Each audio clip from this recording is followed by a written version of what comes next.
of the chess world in a show with everything but Yul Brynner. Time flies, doesn't seem a minute since the Tyrolean Spa had the chess bars in it. All change, don't you know that when you play at this level, there's no ordinary venue? It's Iceland, or the Philippines, or Hastings, or this place. One night in Bangkok, the world's blockbuster. The bars are temples, but the pulse ain't free. You'll find a god in every golden oyster, and if you're lucky, then the god's a she.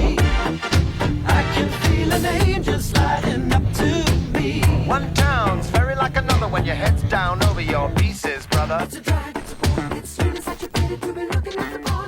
Yun.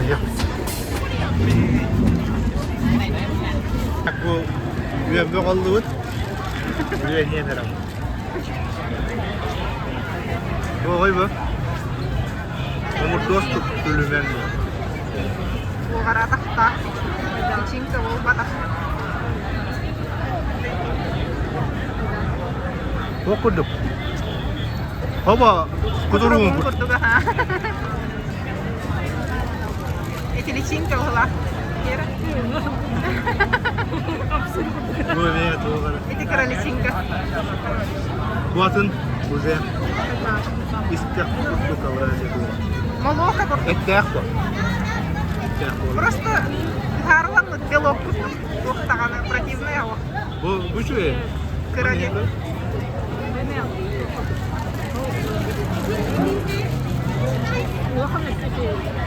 Ha.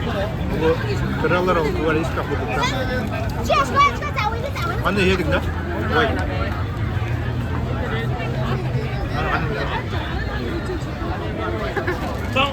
정화관님 딸내미 지게 된다. Bu adın duvarı. Çerpe. Bu şey isteyeceğim. Kırgan kucing itu. 대표라.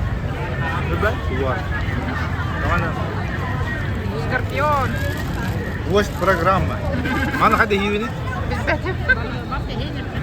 Mata gus kita anak polo. Kaca gerak tengah hari mulut. Itu jahat kan? Dulu larinya.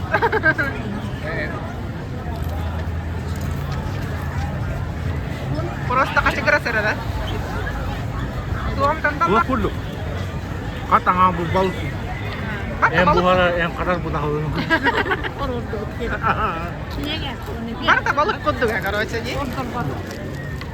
Gua nu haruan hidup tem bal. Bangkok, oriental sitting in the city, don't know what the city is getting. The creme de la creme of the chess world in a show with everything but Yul Brynner. Time flies, doesn't seem a minute since the Tyrolean Spa had the chess bars in it.